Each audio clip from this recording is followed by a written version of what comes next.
Just my shot. Okay. I'm like a little head on a platter.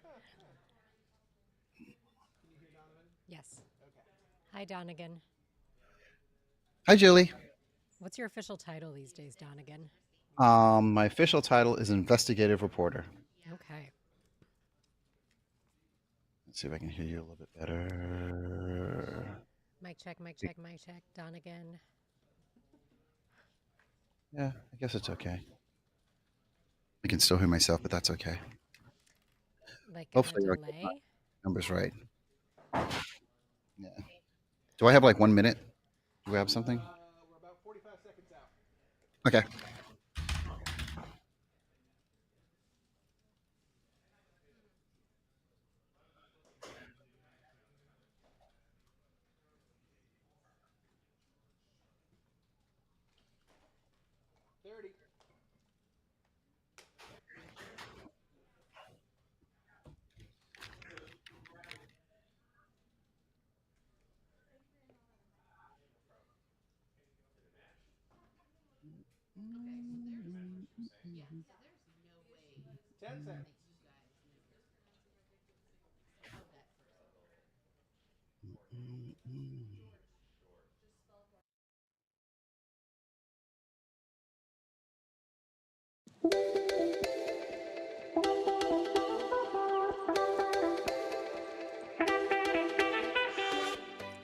Good afternoon. I hope things are going well for you on this Wednesday. I'm Julie Broughton. It is now 12:30. This is Take 6. We're so happy you're spending a little bit of time with us today. We'll be checking in with our friend News 6 meteorologist David Nazario coming up in just a little bit. You may have seen an article he wrote on clickorlando.com asking, is the grand finale of hurricane season coming up? We'll talk a little bit more about some potential energy that could be headed into the way of the Caribbean as we head through the next couple of weeks. Nothing for us to immediately be concerned about, but we'll talk more about David with that in just a few minutes. And in case you hadn't heard, there's an election coming up in less than 2 weeks away. So Election Day is November 5th. So that, of course, has the focus of so many of us right now. Joining us now, investigative reporter Donovan Myrie. And Donovan, you have a really interesting story you have been tasked with today, talking about the Electoral College, and you're coming up with lots of different scenarios to take each candidate to victory and how that could look. Yes, Julie, I have. As Thomas came over, our producer, and he was talking to me, he's like, "Oh my God, why would you do this to yourself? Why would you go through all these different scenarios?" Basically, what the story about this afternoon is the Electoral College and the biggest race, the presidential race for president, um, Trump versus Harris. And right now, it gets interesting because we've basically turned into kind of the divided states of America. You have your red states and you have your blue states, and it's this idea of red states are going to vote red and blue states are going to go blue. So the question is, who's really deciding the presidency? And pretty much it comes down to 7 states. It comes down to states like Arizona, Pennsylvania, Michigan, Wisconsin, these so called battleground states. Um, what we did is we ran the numbers. We did data, and as some friends of mine say, if there's no data, then it didn't happen. But we looked at the data, and we looked at what the possible outcomes could be. And the interesting thing about it, Julie, do you have any idea how many different possible outcomes there could be in the electoral college for this presidential race? You want to take a guess? I mean, I feel like you think, okay, there are only so many roads to 270, right? But then, the just the fact that you're working on this, I feel like there just has to be, I'll say 72. No, 256. Wow. Were There are you surprised 200 by and this? there are 256 possible outcomes to the White House, and basically what it comes down to is, if I've got my numbers correct, and I'm squinting because I'm looking on my phone because I Hmm. left all my research over at my desk. I think I have it as 145 different possibilities for Kamala Harris to make it to the White House, 104 possibilities of Donald Trump making it to the White House. And yes, there are 7 scenarios where this could end in a tie. So I have to ask you, You said earlier, why do I do this to myself? Was this story your idea? Did you pitch this? I did. I actually pitched this because Okay. a few months ago, I was thinking to myself, you know, we've in the past few elections, there's been a lot about data, about how does this play out? How does this play out between these states and these states? And one of the questions I had was, well, if all the red states do vote red, and Florida is a red state, but it doesn't mean if you're a Democrat, don't vote because, as we've seen, every single vote counts. But if all the red states vote red and all the blue states vote blue, and we're back down to the battleground states, what are the different scenarios of, when somebody can actually get enough to get to 270 to make it to the White House? So I started looking at the numbers, and I toiled with this for days, and then finally got like the right combination of how I could do it. And as the saying goes from one of our people up in corporate, up in Detroit, they say, check your math. And so what I did is I actually made an Excel spreadsheet, and the Excel spreadsheet shows all the different combinations. And later on today, we'll have a web story with this. We'll have an infographic with this. And if you really so want to do this to yourself, you can download my Excel spreadsheet and look at it yourself and look at all the different combinations. Okay, so were you surprised at all the different combinations when you Yes, went into this? Okay, did yeah, what you find match what you were expecting? I didn't expect so many. I'm not a mathematician. And I don't know if it's simple math or not. And basically, what you're looking at again is seven battleground states, and there's one congressional district in Nebraska. Nebraska and Maine, they do not have a winner takes all in the Electoral College. You can actually have some votes go to one candidate and some votes go to another candidate.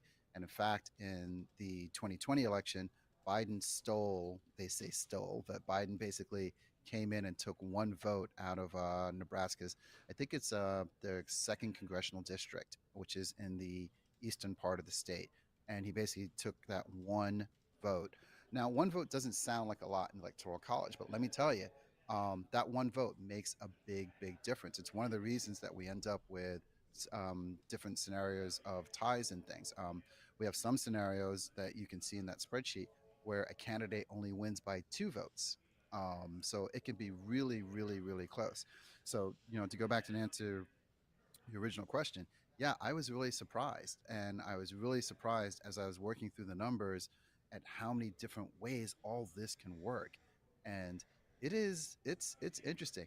And Julie, you don't even want to think about the the possibility of this ending in a tie, because America is not going to be ready for this, because it's going to end up in the courts. Mm. There's all these different things where, according to, I believe it's the 12th Amendment, the House of Representatives picks the president, the Senate picks the vice president. And by the way, it's not the sitting House and the sitting Senate, it's the incoming House and incoming Senate. And strange enough, we were talking about this this morning. I was talking with Christy Zizzo over in the digital team, and we both looked at each other and said, "Wait a second! If we have a 50-50 tie in the Senate, who's the tiebreaker? It's Kamala Harris. It's the vice president." And so basically, the vice president would basically be voting herself into the next vice presidency. So we're not ready for this. It's you can, if you are crossing your fingers for one thing, please cross your fingers that there's not a tie. And you said there are seven scenarios that could lead to a tie.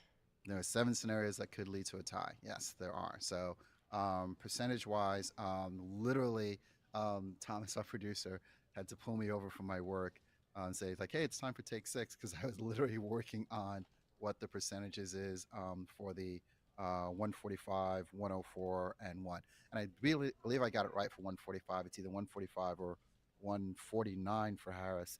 My phone is so small I can't read it without my glasses. That's okay. And you'll have all of this for us later today on News 6. And you said you're breaking it all down into a web story as well. What time will we see you on air today? I am at 5:30 in producer Tom's 5:30 show. I will Okay. be making my investigative reporter debut at one of the big walls. I have a clicker around here somewhere.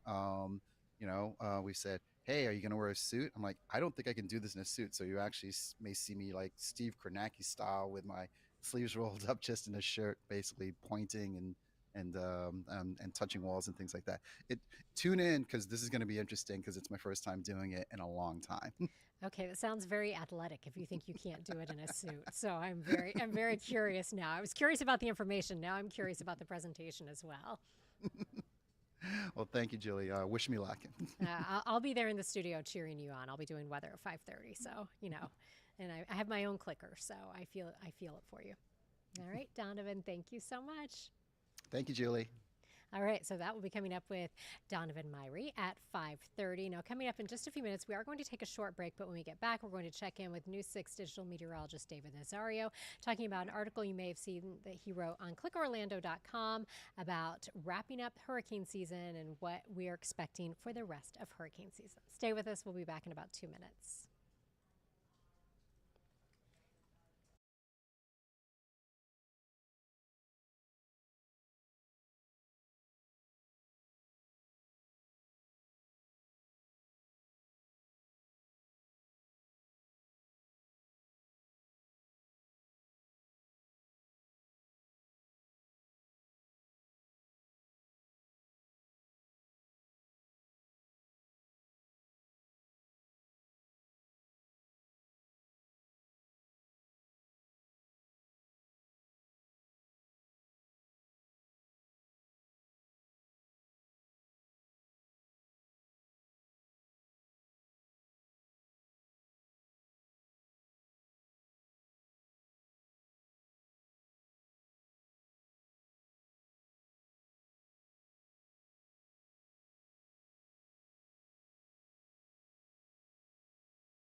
Time now is 12:41. Welcome back to Take 6. I'm Julie Broughton. We're so happy you're spending a little bit of time with us this afternoon.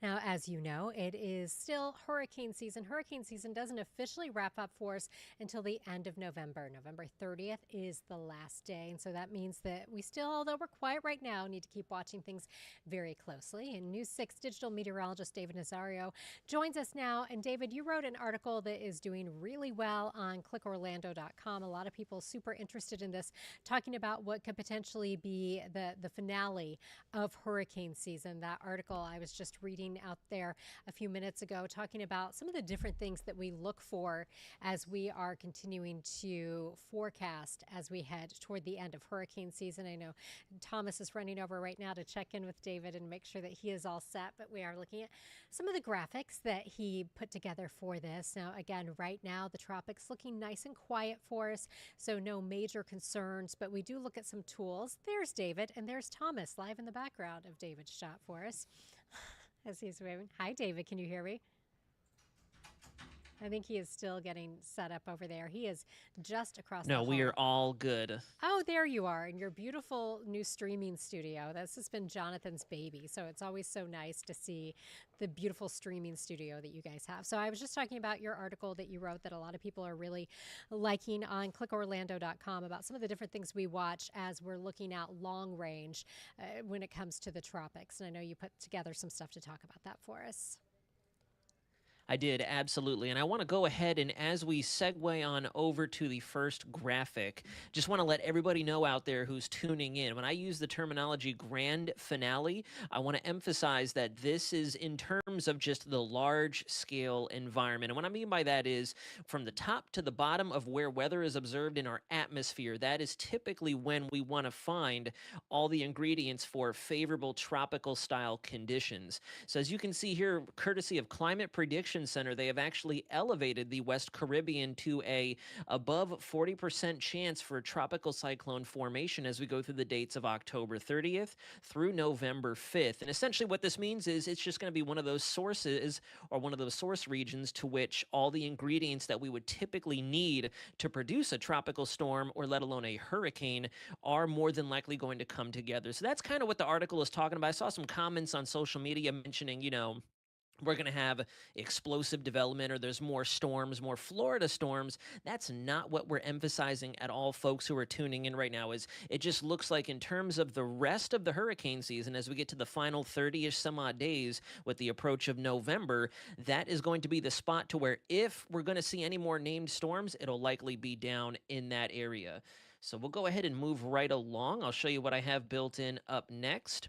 You can see here we have favorable conditions for tropical activity, and what this means on the right-hand side, we have a large-scale rising. We have moist air that's going to be moving in, which tropical cyclones tend to thrive off of. The wind shear will be relaxing. We had a lot of wind shear, which is just stronger winds in the overall environment that'll typically shred or destroy tropical thunderstorms that will try to organize and become something more than just showers and rainfall down there. And as we all know, plenty of warm water. The Gulf of Mexico is just about tapped. The greater Atlantic basin has seen a reduction in overall sea surface temperatures, but the Caribbean, since Beryl back in June, July, has really not seen too much activity to wane down those hot water temps both at the surface of the ocean and below the surface, because what happens below the surface is just as integral. Now, moving on to my next graphic, which I'm particularly proud of, this is where we're going to look at a bit of that large scale forcing that's going to help to produce the ingredients that we mentioned on the panel prior to. It's called the Madden-Julian oscillation. And essentially, for all of you watching, what this means is just a huge area. And when I say huge, we're talking the size of Central America, the size of the northern half of South America, or the United States. It's a big region of just very disturbed weather and rising motions. And as it moves west to east, particularly near the equator, where the tropics are, and we have our tropical cyclones, what it does is it kind of acts like a shovel. Anything that's out in front of it or right underneath where it's currently positioned is just going to come up. It's going to rise. It forces instability. It kind of helps to supplement what kind of moisture and showers and storms may already be occurring in that general area. It gives it a little nudge in the positive direction to produce a bit more of that tropical storm activity. And the reason I want to bring this up is, especially most recently, all of us Floridians, we dealt with Major Hurricane Milton. We had Major Hurricane Helene at the very tail end of September into early October. It was during another push of our MJO coming across its favorable phases, which are 2 through 5. We'll leave that for another discussion, or catch us over on the Just Weather page over on YouTube. We can break that down a little bit more. But essentially, we had it in its most optimal phasing to help give an extra nudge to the tropical Atlantic basin to create those favorable ingredients to produce the tropical cyclones. And that's what we're looking at in terms of October 30th through about November 10th timeframe, which is why, as the article stipulates, that could be the final hoorah of when we could see most of our tropical cyclone activity. And then finally, moving forward to one last graphic that I have for you. This is one of my favorites, especially since it gives us a colorful palette to look at. These are our tropical probabilities, courtesy of the European model. And I'll openly admit, over the last couple of days, there's been some windshield wiping. I'm sure for those of you tuning in right now, you've heard that terminology from your favorite weather source, going back and forth in terms of it's going to happen, it might not happen, looking a little more confident today, maybe not so much. And you can see here I have one of the analysis points, one of the query tools pulled up right down there in the Southern Caribbean, and not looking too hot, we're only about a 35% chance that there could be some kind of a tropical depression or even just a tropical disturbance down there. However, I will caveat that by saying the Euro has been a little lackadaisical. It's been a little relaxed in terms of highlighting areas that could develop an organized tropical system. So we're going to keep watching all of our model data, but for all intents and purposes, this is likely to be, if we're going to see anything else in the 2024 hurricane season, it'll likely be down in the Caribbean. Julie? And David, you mentioned if people wanted to break things down further, that you and Jonathan are over always on our weather, all of our weather pages. So again, tell people where they can find you, because I know you guys really go in depth with a lot of this stuff. We do, yes. So Jonathan Kagas and myself both have individual social medias. You can just look us up by our name. We're happy to assist with any comments or questions that you may have. We also host both on the News 6 WKMG YouTube channel and the app, and the Just Weather YouTube channel, which we can probably link at some point in time in either a future article or here in a social media post for you to find us in our more long-winded live streams, to where we can break down everything we more or less encapsulated in about 2 to 3 minutes, because there's a lot of wonderful science that goes into this, and I honestly, Jonathan and I both, Julie can testify to this, we really enjoy getting into the nitty-gritty and trying to explain it and break it down, so you guys are picking up what we're putting down whenever it comes to giving you the forecast. And not only do you love it, but you're so good at it, and you make it so easy to understand. And I think you make people really enjoy learning about weather, which is great, because we know there are so many sources out there that maybe aren't always so great. Yes. So I love that you take the time to answer questions and really help people understand, so that they know what we're talking about. Oh yeah, it's an absolute pleasure. I would say, honestly, alongside just furthering my education in meteorology, it's just as fun and exciting to interact with everybody in the community and help just kind of get them the best educated answer that they need in terms of especially dealing with tropical activity, because we know we've had a rough hurricane season. Trust us, so, you know, Julie and I, all of us at the Pinpoint Weather team, we are done. We're ready to say goodbye to the hurricane season. Right. We just want to take a nice nap and enjoy the dry season, you know, the beautiful weather that we all live in Florida for as we move through the winter. So we're ready, but yes. we are watching it, and we're on it in case we don't get that. So David, thank you so much. Of course. Thank you for having me. Of course. All right, let's get a quick check of your forecast for today. Seeing a pretty nice quiet day out there. Still temperatures a little bit warmer than normal, sitting right now at 82 in Orlando, 82 in Kissimmee. If you're in Ocala, you're at 78, and it is 79 right now for those of you in Palm Coast. Here's a look at the radar. We've seen some of those isolated showers moving from northeast to southwest throughout the last couple of days, really, and you'll notice some showers out over the Atlantic. So because of those winds with that onshore component, that will again be a possibility for us as we head through the day today. Here's how that looks on the clouds and rain forecast for you on the model data. Again, not a lot of rain, but don't be surprised if you see just a few quick passing showers. Overall, our chance of rain today stays right around 20%. Next 7 days looking pretty nice for us. 85 for our high today. We go to 84 on Thursday. Now Thursday into Friday, we're watching another cold front that will come through. This will pass through dry and really just kind of bring a reinforcing blast of drier air into the picture for the weekend. So 84 on Saturday and 83 on Sunday. We will, of course, talk much more about your forecast for you coming up on News 6 starting at 4. If you have any questions or comments for us here at Take 6, head to clickorlando.com/Take 6. Let us know what's on your mind. Thank you so much for stopping by, and I'll see you at 4.